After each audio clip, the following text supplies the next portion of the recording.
Nous allons écouter maintenant Sylvia Kucharuk, professeure à l'université de Marie Curie Skłodowska à Lublin, en Pologne. J'espère que je n'ai pas trop massacré les patronymes.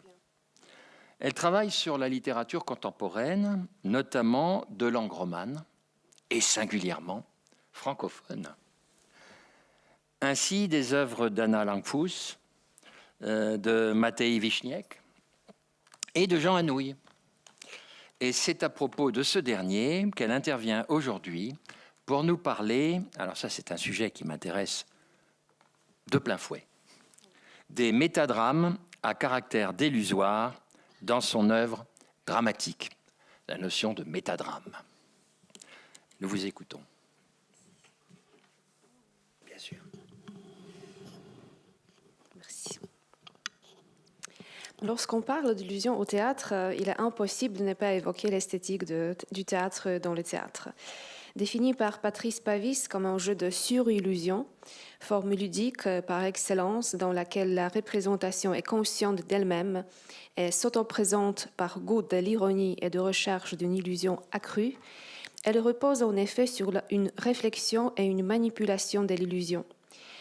En montrant sur scène des acteurs s'employant à jouer la comédie, le dramaturge implique le spectateur externe dans un rôle de spectateur de la pièce interne et rétablit ainsi sa vraie situation, celle d'être au théâtre et de n'assister qu'à une fiction. Grâce à ce dédoublement de la théâtralité, le niveau externe acquiert un statut de réalité accrue, l'illusion de l'illusion devient réalité. Parmi les dramaturges qui ont placé cette dialectique de l'illusion et de la désillusion au centre de leur création, Jean Anouilh occupe une place singulière. Auteur prolifique, trop vite étiqueté comme écrivain boulevardier, il a pourtant laissé une œuvre d'une remarquable diversité dans laquelle se côtoient pièces légères et drames d'une grande profondeur. Certaines de ces pièces, souvent sous-estimées à leur époque parce qu'elles étaient jugées trop complexes, révèle une réflexion subtile sur le théâtre lui-même. Il joue avec la construction de l'illusion pour mieux la déconstruire, exposant les mécanismes de la représentation et interrogeant le rapport du spectateur à la fiction. Cette dialectique trouve son expression la plus aboutie dans Antigone, Édipe ou le roi boiteux, Tu étais si gentil quand tu étais petit, L'Alouette et la grotte, que nous nous proposons d'analyser. Dans ces pièces, l'auteur alterne les niveaux intra- et extradigétiques, dévoile les ficelles de la dramaturgie, abat le quatrième mur et établissent un lien direct entre la salle et la scène. Ce jeu sur le plan de la représentation confère à ces pièces un caractère délusoire et une structure d'une grande complexité qui traduit une réflexion profonde sur les mécanismes du théâtre et sur la nature même de l'illusion scénique. Parmi les procédés qui permettent à Anouilh de dévoiler les mécanismes de la représentation et de jouer avec la frontière entre illusion et désillusion, le chœur tient un rôle essentiel. Tout en gardant le caractère général et les principales fonctions du modèle antique, à savoir d'observer et de commenter l'action, de raisonner les personnages, de servir de médiateur dans les situations conflictuelles, de présenter les vérités générales et de tirer la morale de la pièce, le chœur chez Anouilh semble servir avant tout à y instaurer la métathéâtralité.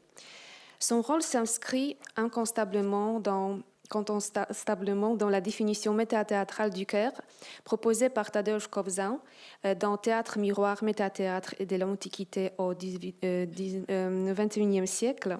Je cite, « Le chœur souligne a priori ou a posteriori le caractère fictif, imaginaire de ce qui se passe sur la scène. Les intrusions du chœur au cours de l'action de la pièce rompent et rétablissent l'illusion seconde pour nous rappeler que nous sommes en présence d'une fiction théâtrale. Si au point de vue fonctionnel, le chœur qui commence et termine un spectacle a pour objectif d'assurer le passage entre deux niveaux d'illusion théâtrale, au point de vue structural, il constitue une forme embryonnaire du théâtre dans le théâtre, de même que le prologue et l'épilogue. En commençant le spectacle, le chœur plonge le public dans l'illusion théâtrale et en même temps dans une illusion du second degré. Ce que vous allez voir n'est qu'une fiction. De même, l'intervention du chœur à la fin du spectacle nous ramène à l'illusion première. Ce que vous venez de voir n'est qu'une fiction. Fin de la citation. Dans Antigone, au lever du rideau, tous les personnages sont déjà en scène. Ils bavardent, tricotent et jouent aux cartes. Le chœur réduit à un seul personnage appelé prologue se détache et s'adresse au public, je cite. Voilà, ces personnages vont nous jouer l'histoire d'Antigone. Antigone, c'est la petite maigre qui est assise là-bas, qui ne dit rien. Elle regarde devant elle, droit devant elle. Elle pense qu'elle va être Antigone tout à l'heure, qu'elle va mourir, qu'elle est jeune et qu'elle aussi, elle aurait bien aimé vivre. Mais il n'y a rien à faire. Elle s'appelle Antigone et il va falloir qu'elle joue son rôle jusqu'au bout. Et depuis que ce rideau s'est levé, elle sent qu'elle s'éloigne à une vitesse vertigineuse de sa sœur Ismène, de nous tous qui sommes là bien tranquilles à la regarder et nous qui n'avons pas à mourir ce soir. Fin de la citation. Après avoir présenté tous les personnages, il constate « Et maintenant que vous les connaissez tous, ils vont pouvoir vous jouer leur histoire. » De même dans Édipe, le personnage éponyme et Jocaste sont en scène, assis sur un banc côte à côte. En leur présence, s'adressant toujours au public, le chœur introduit les personnages et l'action de la pièce. Je cite. Cet homme qui rêve sur ce banc à côté de sa femme, c'est Édipe. Édipe en grec veut dire bien enflé. Cet homme a eu un accident en sa prime enfance. Il ne sait pas encore lequel, qui lui a laissé un pied déformé. Il est pied beau. C'est peut-être à cette disgrâce qu'il a dû son courage et son orgueil.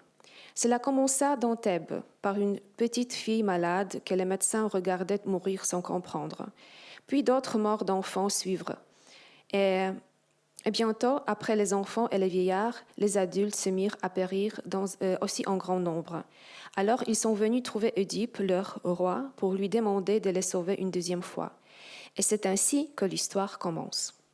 Dans la scène finale d'Antigone, le chœur termine la pièce avec une conclusion qui la boucle en quelque sorte. Et voilà, sans la petite Antigone, c'est vrai, ils auraient tous été bien tranquilles. Mais maintenant, c'est fini.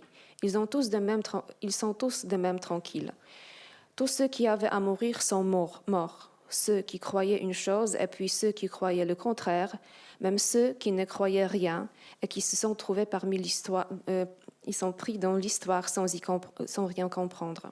Morts pareils, tous bien raides, bien inutiles, bien pourris. Et ceux qui vivent encore vont commencer tout doucement à les oublier, à confondre leurs noms.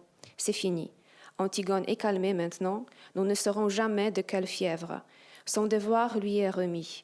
Un grand apaisement triste tombe sur Thèbes et sur le palais vide où Créon va commencer à attendre la mort. Il ne reste plus que les gardes. Eux, tout ça, cela leur est égal. C'est pas leurs oignons. Ils continuent à jouer aux cartes. Même chose dans Édipe ou le roi boiteux où il clôt la pièce en constatant. C'est fini. Pour cette fois, les autres sont retournés à Thèbes, où la vie de tous les jours va continuer. Voilà la saison où il faut s'aimer et espérer que la récolte sera meilleure que celle de l'année dernière. Quant à la peste, elle passera toute seule. Cela sera un souvenir que les vieux raconteront aux enfants plus tard. Mais il y aura d'autres maladies, d'autres ennuis, d'autres misères. Et bon an, mal an, il meurt toujours à peu près autant de monde. Le malheur, comme dans l'histoire d'Édipe que vous venez d'entendre, n'est plus toujours exceptionnel. Et le rideau se referme sur lui.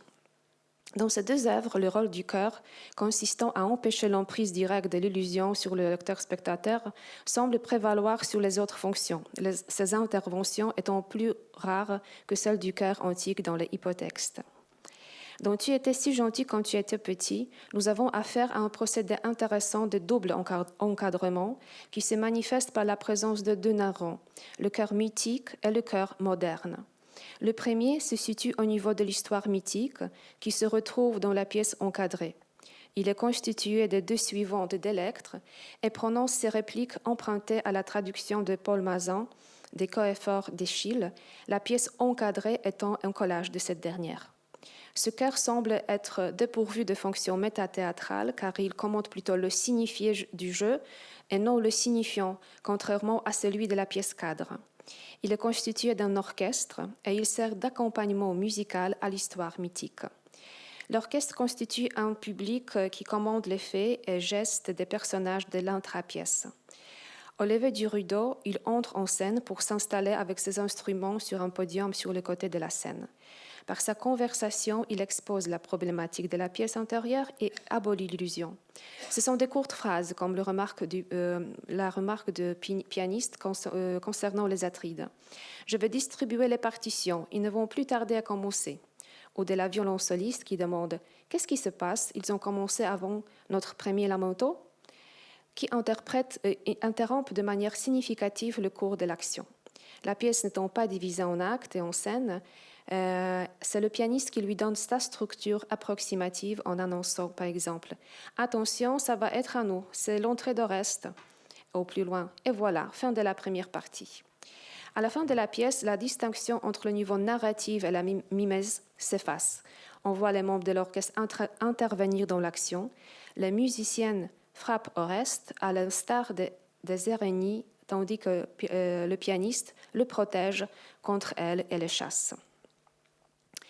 Dans l'Alouette et la grotte, que nous proposons d'analyser dans la partie suivante, nous avons de nouveau affaire à des co-narrateurs.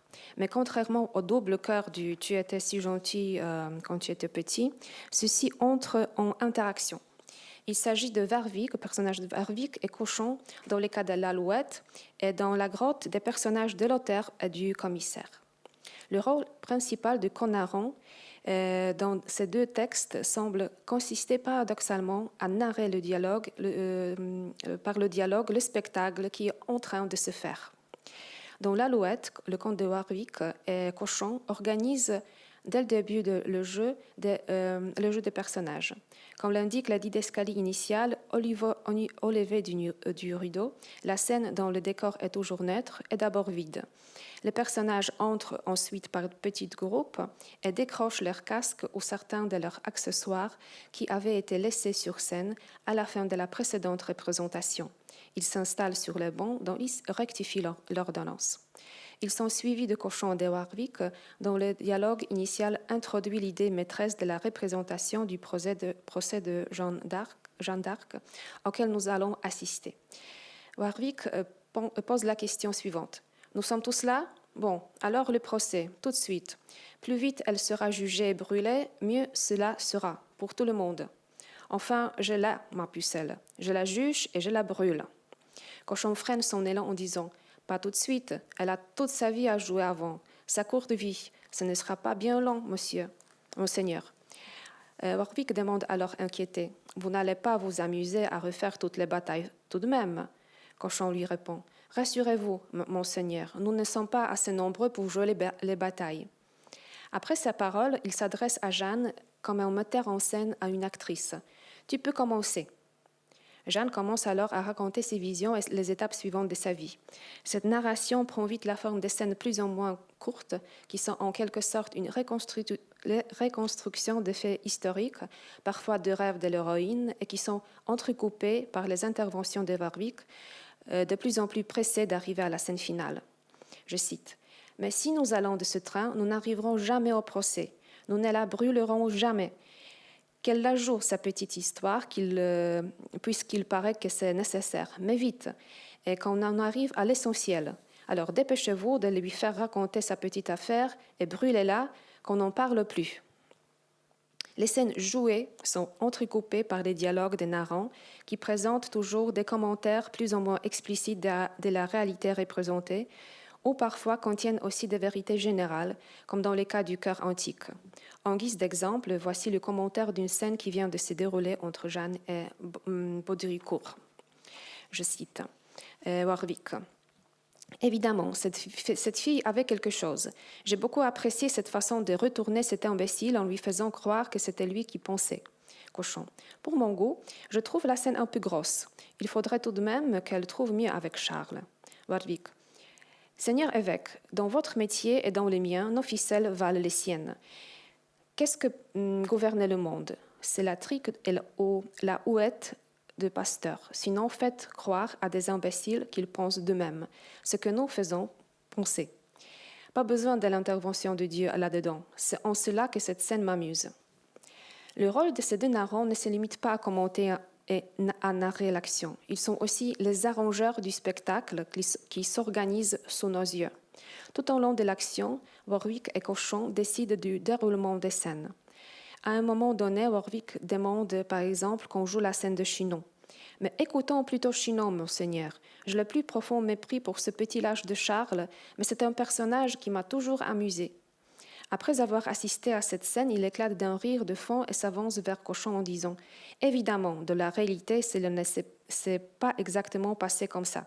Il y a eu conseil, on a longtemps discuté le pour et le contre, et décidé finalement de se servir de Jeanne. » Et après, il résume les faits historiques en mettant en doute la vraisemblance de la scène qu'on vient de voir.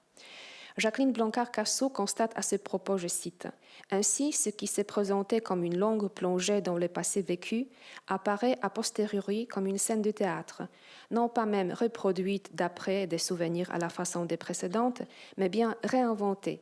Par qui ? Par le dramaturge sans doute, qui dénonce ici, sans se montrer, sa propre liberté d'invention et plus que jamais ébranle l'illusion théâtrale. » La fameuse scène finale de l'Alouette semble produire le même effet. Baudricourt arrive en courant et crie à Cochon « On ne peut pas finir comme ça, monsieur. On n'a pas joué le sacre. On avait dit qu'on jouerait tout. Ce n'est pas juste.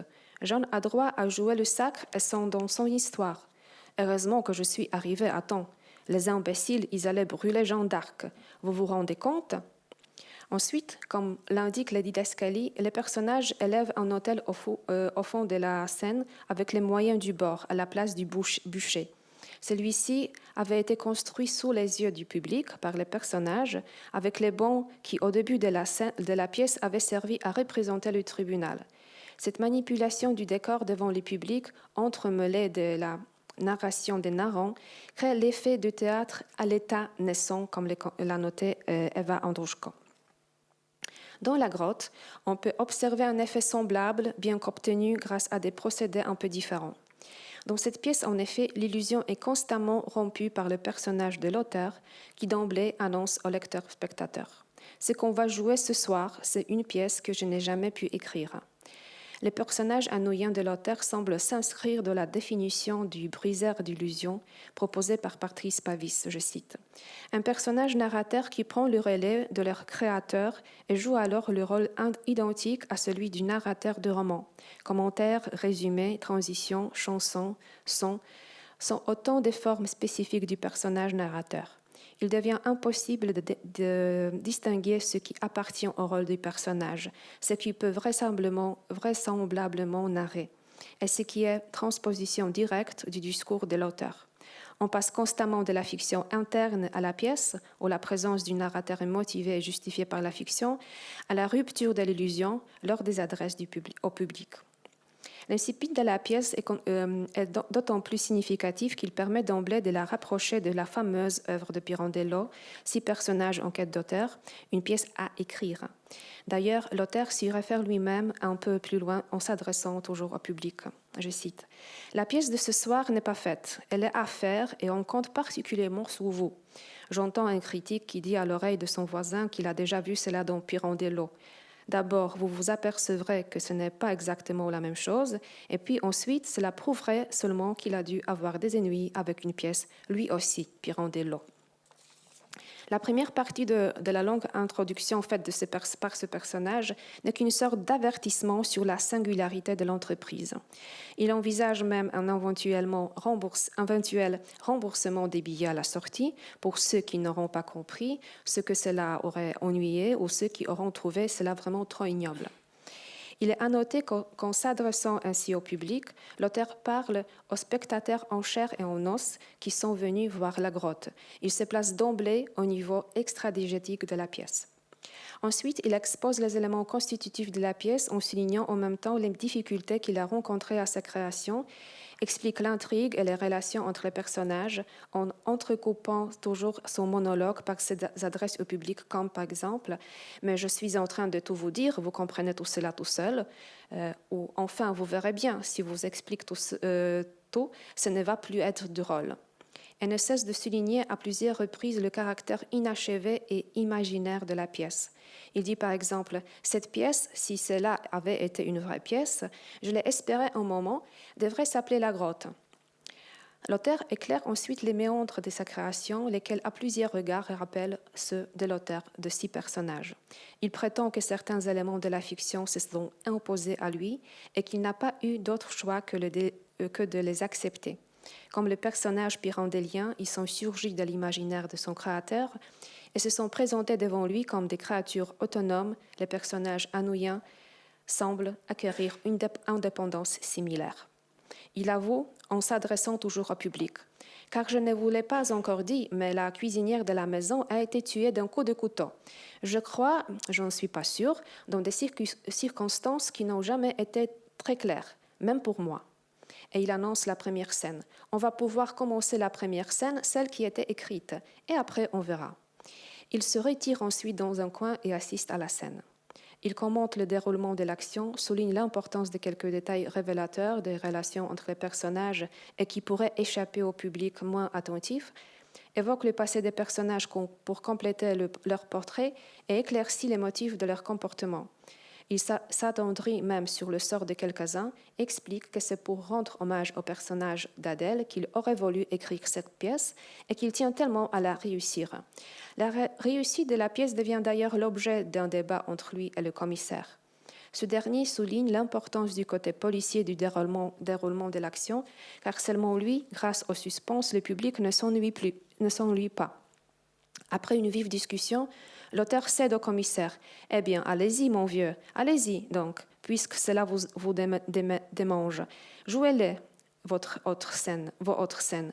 Faites votre enquête, interrogez. Vous finirez bien peut-être par le découvrir, le coupable, et vous me le direz. » Ensuite, il ajoute cette remarque intéressante. « C'est du temps perdu, mais je m'en lave les mains.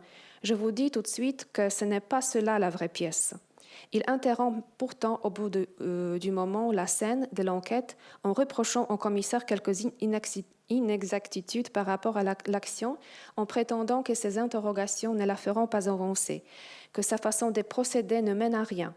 Les deux hommes entament alors une conversation qui met clairement à nu l'ambiguïté du statut des personnages et entremêle les niveaux de la fiction. L'auteur décidé. « Qui est l'auteur de cette pièce, vous ou moi ?» Le commissaire. « De quelle pièce? Il n'y en a pas encore. » L'auteur. « Mon ami, je vous conseille de ne pas faire le malin. Ou je vous fais rappeler à la préfecture.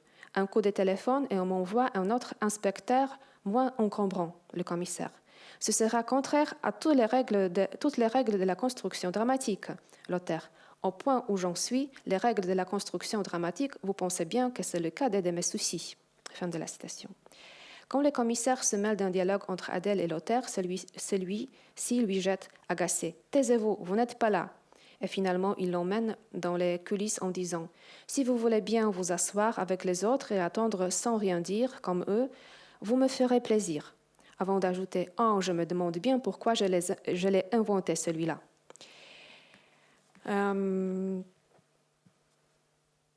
La scène finale met en scène la mort de la cuisinière annoncée au début par l'auteur. C'est alors que le commissaire annonce avoir trouvé l'assassin et dit à l'auteur « Au fond, vous voyez, elle était toute simple, votre histoire. C'est vous qui avez tendance à la compliquer. » L'auteur lui répond « Vous croyez? Eh bien, disparaissez maintenant. Vous pouvez retourner à votre néant. Elle est finie. » Et quand le commissaire s'en va vexé, l'auteur s'adresse au public en disant « Excusez les fautes de l'auteur, mesdames et messieurs.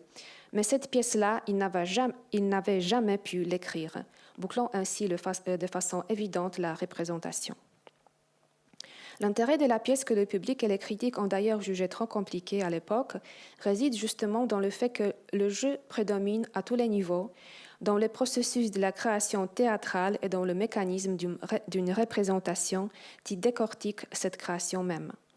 L'auteur, briseur de l'illusion, y assure de manière incontestable le décalage métathéâtral. De plus, les personnages ne sont pas de simples acteurs jouant un rôle, mais des êtres condamnés à revivre sur scène leur propre drame. Des personnages vrais, éternels, nés vivants et affranchis de leur créateur. Pour conclure, dans les pièces analysées, l'effet délusoire provient de la figure du narrateur, qu'il prenne la forme du cœur antique dans Antigone, Édipe ou le roi boiteux, du cœur moderne dont tu étais si gentil quand tu étais petit, ou de l'arrangeur dans l'Alouette, ou encore du briseur d'illusions dans la grotte, qui instaure une ambiguïté constante entre personnages et acteurs. Anouilh semble en effet prendre plaisir à les confondre, à mettre à nu le théâtre en train de se faire, à en dévoiler les mécanismes, rompant ainsi l'illusion et instaurant un décalage métathéâtral. Ainsi, en jouant sans cesse sur la confusion entre l'art et la vie, Anouilh fait de la scène un espace d'interrogation métathéâtrale où le spectateur, pris dans les pièges du jeu, devient lui-même témoin du pouvoir illusoire du théâtre. Je vous remercie.